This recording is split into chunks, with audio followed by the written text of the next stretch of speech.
ഗൗതം നമ്മോടൊപ്പം ചേരുന്നുണ്ട്. ഗൗതം, ഒരു മഹാവിജയത്തിന് ശേഷം നേതാക്കളെല്ലാം ഇപ്പോൾ ദേവേന്ദ്ര ഫട്നാവിസ്, ഏക്നാഥ് ഷിൻഡെ എല്ലാം മാധ്യമങ്ങളെ കണ്ടു.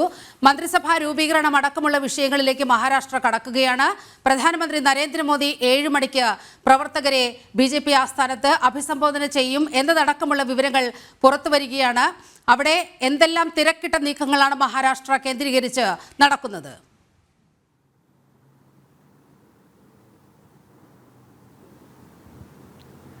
നിലിമ, ചരിത്ര വിജയത്തിന്റെ വലിയ ആഘോഷം മഹാരാഷ്ട്രയിലെങ്ങും BJP നടത്തുകയാണ്. ഒപ്പം ദേശീയ തലത്തിലും ഈ നേടിയ വിജയം അത് BJP ഉയർത്തി കാണിക്കുന്നു. വൈകുന്നേരം ഡൽഹിയിൽ BJP ആസ്ഥാനത്ത് പ്രധാനമന്ത്രി നരേന്ദ്രമോദി BJP പ്രവർത്തകരെ അഭിസംബോധന ചെയ്ത് സംസാരിക്കുമെന്നാണ് ഇപ്പോൾ ലഭ്യമാകുന്ന വിവരം. സാധാരണ എല്ലാ സംസ്ഥാനങ്ങളിലെയും ചരിത്ര വിജയങ്ങൾ അത് ഡൽഹിയിലെ പാർട്ടി ആസ്ഥാനത്തും വലിയ ആഘോഷമായി മാറാറുണ്ട്. പ്രധാനമന്ത്രി വന്ന് പ്രവർത്തകരെ അഭിസംബോധന ചെയ്യുകയും ഒപ്പം വരുന്ന തെരഞ്ഞെടുപ്പുകളിൽ ഏത് രീതിയിലുള്ള പ്രവർത്തനങ്ങൾ നടത്തണം തുടങ്ങിയ മാർഗനിർദ്ദേശങ്ങൾ അദ്ദേഹം പ്രവർത്തകർക്ക് നൽകുകയും ചെയ്യും. ഇത് BJPയുടെ ഒരു ഇപ്പോഴത്തെ ശൈലി തന്നെയാണ്. അതിനാൽ ഇന്നത്തെ ഈ വിജയത്തിന്റെ ആഘോഷത്തിലും പ്രധാനമന്ത്രി നരേന്ദ്രമോദി നേരിട്ട് പങ്കെടുക്കുമെന്ന് മനസ്സിലാക്കാൻ കഴിയുന്നു. അതേസമയം മഹാരാഷ്ട്രയിൽ സർക്കാർ രൂപീകരണ ചർച്ചകൾ ഇന്നലെ തന്നെ BJP ആരംഭിച്ചിരുന്നു. കാരണം ഈ വിജയം BJP ദേശീയ നേതൃത്വം നേരത്തെ തന്നെ പ്രെഡിക്റ്റ് ചെയ്തതാണ്. അത് എക്സിറ്റ് പോളുകളുടെ പിൻബലത്തിലല്ല, മറിച്ച് തെരഞ്ഞെടുപ്പിന്റെ പ്രചരണം നടക്കുന്ന ഘട്ടത്തിൽ തന്നെ BJP ദേശീയ നേതൃത്വത്തിനും ഒപ്പം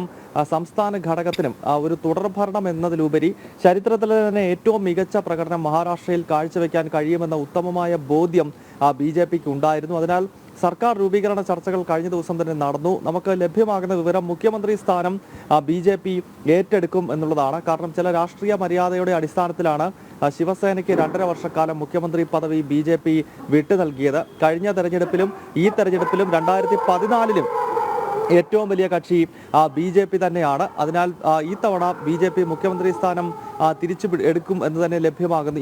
ഈ കാര്യം ശിവസേനയെ ധരിപ്പിച്ചിട്ടുമുണ്ട്. അതിനാൽ ഏക്നാഥ് ഷിൻഡെ ഒരുപക്ഷെ ഉപമുഖ്യമന്ത്രിയായിരിക്കും.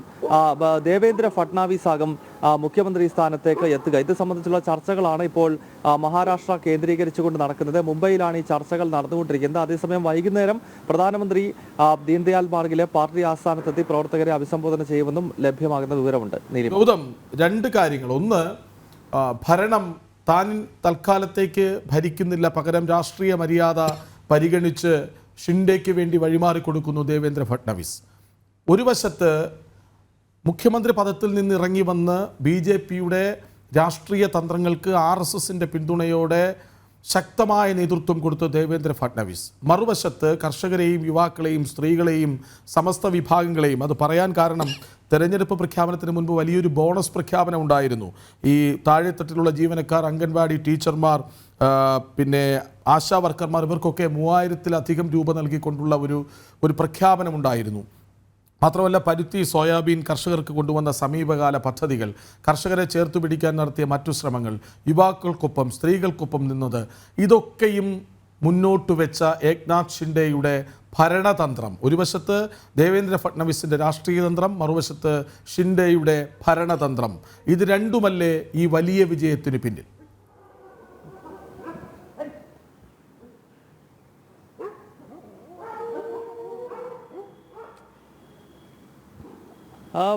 കൃഷ്ണരാജ്, അത് തന്നെയാണ്. അതായത് കഴിഞ്ഞ 2.5 വർഷത്തിനിടയിൽ ഏക്നാഥ് ഷിൻഡെ സർക്കാർ നടപ്പാക്കിയ വികസന പ്രവർത്തനങ്ങൾ ഒരു ഭാഗത്ത്, മറുഭാഗത്ത് കേന്ദ്ര സർക്കാരിന്റെ വികസന നേട്ടങ്ങൾ, ഈ വിഷയങ്ങളൊക്കെ BJPക്ക് ഈ നിയമസഭാ തെരഞ്ഞെടുപ്പിൽ മഹാരാഷ്ട്രയിൽ ഗുണം ചെയ്തു എന്നത് യാഥാർത്ഥ്യമാണ്. പ്രത്യേകിച്ച് രാജ്യത്ത് തന്നെ ഏറ്റവും അധികം കർഷകരുള്ള സംസ്ഥാനങ്ങളിൽ ഒന്നാണ് മഹാരാഷ്ട്ര. വിദർഭ മേഖല നമുക്കറിയാം, കർഷകർ വലിയ തോതിൽ പ്രതിസന്ധികൾ ഒരു കാലത്ത് അനുഭവിക്കുകയും ഇപ്പോൾ ആ പ്രശ്നങ്ങൾക്ക് ഏകദേശം പരിഹാരം കാണുവാൻ കേന്ദ്ര സർക്കാരിനും സംസ്ഥാന സർക്കാരിനും ഒക്കെ സാധിച്ചിട്ടുണ്ട്. അതിനാലാണ് വിദർഭ ഉൾപ്പെടെയുള്ള കർഷകർ തിങ്ങിപ്പാർക്കുന്ന മേഖലകളിൽ ഉൾപ്പെടെ BJPക്ക് ഇപ്പോൾ വലിയ നേട്ടം കൊയ്യാൻ ഈ തെരഞ്ഞെടുപ്പിൽ സാധിച്ചിരിക്കുന്നത്. മാത്രമല്ല സമസ്ത മേഖലയിലും BJP മുന്നേറ്റമെന്ന് വിശേഷിപ്പിക്കേണ്ടി വരും. മഹാരാഷ്ട്രയെ നമുക്ക് പല റീജിയണായി തിരിക്കേണ്ട ഒരു പ്രദേശമാണ്. ഉത്തർപ്രദേശ് പോലെ തന്നെ വളരെ വലിയ സംസ്ഥാനമാണ് മഹാരാഷ്ട്ര. ഇപ്പോൾ മുംബൈ റീജിയൻ, തലസ്ഥാനമായിട്ടുള്ള മുംബൈ അടങ്ങുന്ന റീജിയൻ ഉണ്ട്.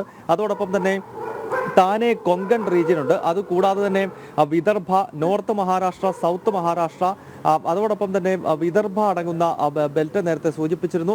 അപ്പോൾ ഈ മേഖലകളെല്ലാം അടങ്ങുന്നതാണ് വിശാലമായ മഹാരാഷ്ട്ര സംസ്ഥാനം എന്നത്. അതിൽ ഈ സമസ്ത മേഖലകളിലും ഇപ്പോൾ ഈ സൂചിപ്പിച്ച എല്ലാ റീജിയനിലും BJP മേധാവിത്വം നേടി എന്ന് പറയുമ്പോൾ സ്വാഭാവികമായും മുഴുവൻ മഹാരാഷ്ട്രയുടെയും സ്വാധീനം കൃത്യമായി തന്നെ സ്വാധീനം എടുത്തുകൊണ്ടാണ് BJP ഈ ഒരു വലിയ നേട്ടം ആ സംസ്ഥാനത്ത് നേടിയിരിക്കുന്നത് എന്ന കാര്യത്തിൽ സംശയമില്ല. അതിനാൽ ശിവസേനയും മികച്ച പ്രകടനം നടത്തിയിട്ടുണ്ട്. ഒപ്പം BJPക്കൊപ്പം നിൽക്കുന്ന NCPയും മികച്ച പ്രകടനം നടത്തി. അതല്ലാതെ മുന്നണിയിൽ തന്നെ ഏതെങ്കിലും ഒരു പാർട്ടി മികച്ച പ്രകടനം നടത്തുകയും മറ്റൊരു പാർട്ടി തകർന്നടിയുകയും ചെയ്യുന്ന സാഹചര്യം ഉണ്ടാകുന്നില്ല. BJP ചരിത്രത്തിൽ തന്നെ ഏറ്റവും മികച്ച പ്രകടനം നടത്തുന്നു. ശിവസേന മികച്ച രീതിയിൽ പെർഫോം ചെയ്യുന്നു. ഒപ്പം അജിത് പവാറിന്റെ NCPയും മികച്ച പ്രകടനം കാഴ്ചവെച്ചിട്ടുണ്ട്. അങ്ങനെ മുന്നണി സംവിധാനം തന്നെ മികച്ച രീതിയിൽ മുന്നോട്ട് പോയതിനാൽ സർക്കാർ രൂപീകരണത്തിലും കാര്യമായ പ്രശ്നങ്ങൾ ഉണ്ടാകുന്നില്ല. മുഖ്യമന്ത്രി സ്ഥാനം തന്നെ BJP ഏറ്റെടുത്തുകൊണ്ടുള്ള ഒരു ഭരണമാകും ഇനി മഹാരാഷ്ട്രയിൽ നടക്കുക. ഗൗതം, ഇതിൽ ശ്രദ്ധിക്കേണ്ട ഒരു കാര്യം, ഈ പോളിംഗ് ദിവസം തന്നെ നമ്മൾ കണ്ടതാണ്.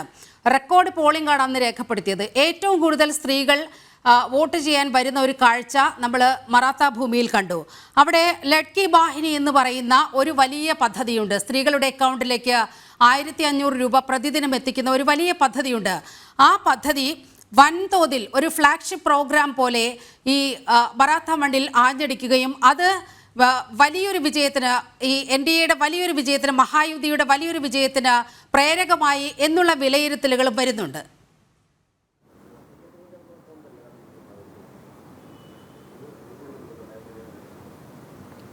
നിലിമ, ലഡ്ലി ബഹിൻ യോജന എന്ന പേരിലാണ് ആ ഒരു പദ്ധതി മഹാരാഷ്ട്രയിൽ BJP സർക്കാർ നടപ്പാക്കുന്നത്. ശരിക്കും അത് മധ്യപ്രദേശിൽ ശിവരാജ് സിംഗ് ചൗഹാൻ സർക്കാരാണ് അതിന് തുടക്കം കുറിച്ചത്.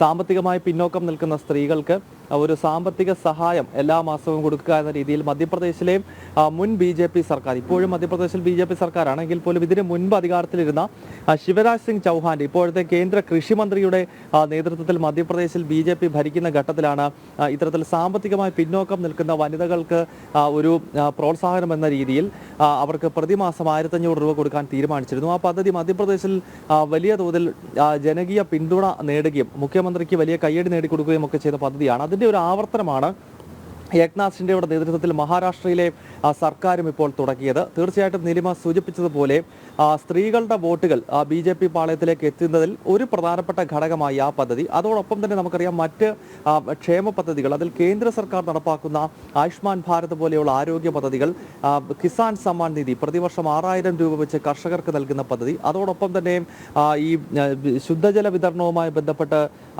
ഉള്ള പദ്ധതികളുണ്ട്, ഭവന നിർമ്മാണവുമായി ബന്ധപ്പെട്ട് പ്രധാനമന്ത്രി ആവാസ് യോജനയുണ്ട്. അതുപോലെ തന്നെ നമുക്കറിയാം പ്രധാനമന്ത്രി ഗരീബ് കല്യാൺ അന്ന യോജന, അത് BJPക്ക് ഈ തുടർച്ചയായി തെരഞ്ഞെടുപ്പ് വിജയങ്ങൾ നൽകുന്നതിലെ ഏറ്റവും പ്രധാനപ്പെട്ട പദ്ധതികളിൽ ഒന്നാണ് ഈ പ്രധാനമന്ത്രി ഗരീബ് കല്യാൺ അന്ന യോജന. ലോകത്തിലെ തന്നെ ഏറ്റവും വലിയ സൗജന്യ റേഷൻ പദ്ധതിയാണ്. 80 കോടി ജനങ്ങൾക്ക് സൗജന്യ റേഷൻ നൽകുന്ന പദ്ധതി എന്ന് പറയുമ്പോൾ നമുക്കറിയാം നമ്മുടെ രാഷ്ട്രം ലോകത്തിലെ ഏറ്റവും വലിയ ജനസംഖ്യയുള്ള ദേശമാണ്. ഇപ്പോഴത്തെ കണക്കുകൾ പ്രകാരം 142.86 കോടിയാണ് നമ്മുടെ രാജ്യത്തെ ജനസംഖ്യ എന്ന് പറയുന്നത്. ചൈനയെ ഉൾപ്പെടെ കടത്തിവെട്ടിക്കൊണ്ടാണ് ഈ ജനസംഖ്യ അനുപാതത്തിൽ ലോകത്തിലെ തന്നെ ഏറ്റവും വലിയ രാജ്യമായി നമ്മൾ മാറിയിരിക്കുന്നത്. സ്വാഭാവികമായും ഇത്രയും ജനസംഖ്യയുള്ള ഒരു രാജ്യത്ത് ഫ്രീ റേഷൻ, അതോടൊപ്പം തന്നെ സൗജന്യ ചികിത്സ തുടങ്ങിയ കാര്യങ്ങൾ ചെയ്യുക എന്ന് പറയുന്നത് വലിയൊരു ദൗത്യമാണ്. ഇപ്പോൾ നമുക്കറിയാം പല വിദേശ രാജ്യങ്ങളിലും സൗജന്യ ചികിത്സയുണ്ട്. പലപ്പോഴും വിദേശത്തൊക്കെ പോകുന്ന ആളുകൾ തിരിച്ചു വന്നിട്ട് വലിയ ഗമയോടുകൂടി പറയും ആ രാജ്യത്ത് ചികിത്സ സൗജന്യമാണ്, അവിടെ അങ്ങനെയാണ് ഇങ്ങനെയാണ്. പക്ഷെ നമ്മൾ മനസ്സിലാക്കേണ്ടത്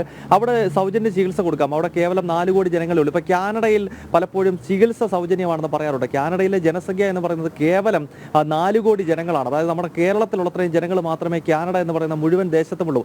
പക്ഷെ ഭാരതത്തിൽ സൗജന്യ ചികിത്സ എന്ന് പറയുന്നത് അങ്ങനല്ല. ലോകത്തിലെ ഏറ്റവും ജനസംഖ്യയുള്ള രാജ്യം, അതായത് 142.86 കോടി ജനങ്ങളുള്ള ഒരു രാജ്യത്താണ് നരേന്ദ്രമോദി സർക്കാർ 80 കോടി ജനങ്ങൾക്ക് സൗജന്യ റേഷൻ കൊടുക്കുന്നത്. അതൊരു വലിയ സംഭവമാണ്. അതുകൊണ്ടാണ് ലോകത്തിലെ ഏറ്റവും വലിയ റേഷൻ പദ്ധതി അല്ലെങ്കിൽ ലോകത്തിലെ ഏറ്റവും വലിയ ആരോഗ്യ പദ്ധതി എന്നൊക്കെ നമ്മളിത് പറയുന്നത്. കേവലം വാക്കുകൾ കൊണ്ടൊരു ആലങ്കാരിക പദപ്രയോഗം നടത്തുകയല്ല, അത് ലോകത്തിലെ ഏറ്റവും വലുത് തന്നെയാണ്. അതുകൊണ്ടാണ് നമ്മൾ അങ്ങനെ പറയുന്നത്. അപ്പോൾ സ്വാഭാവികമായും ഇതെല്ലാം BJPക്ക് വലിയ രാഷ്ട്രീയ അടിത്തറ ഭാരതത്തിന്റെ വിവിധ കോണുകളിൽ രൂപപ്പെടുത്തുന്നു എന്ന വസ്തുതയുടെ ഏറ്റവും അവസാനത്തെ പ്രകടമാകുന്ന ഉദാഹരണമാണ് മഹാരാഷ്ട്രയിൽ BJP നടത്തിയിട്ടുള്ള ഈ വലിയ മുന്നേറ്റം. നീലിമ.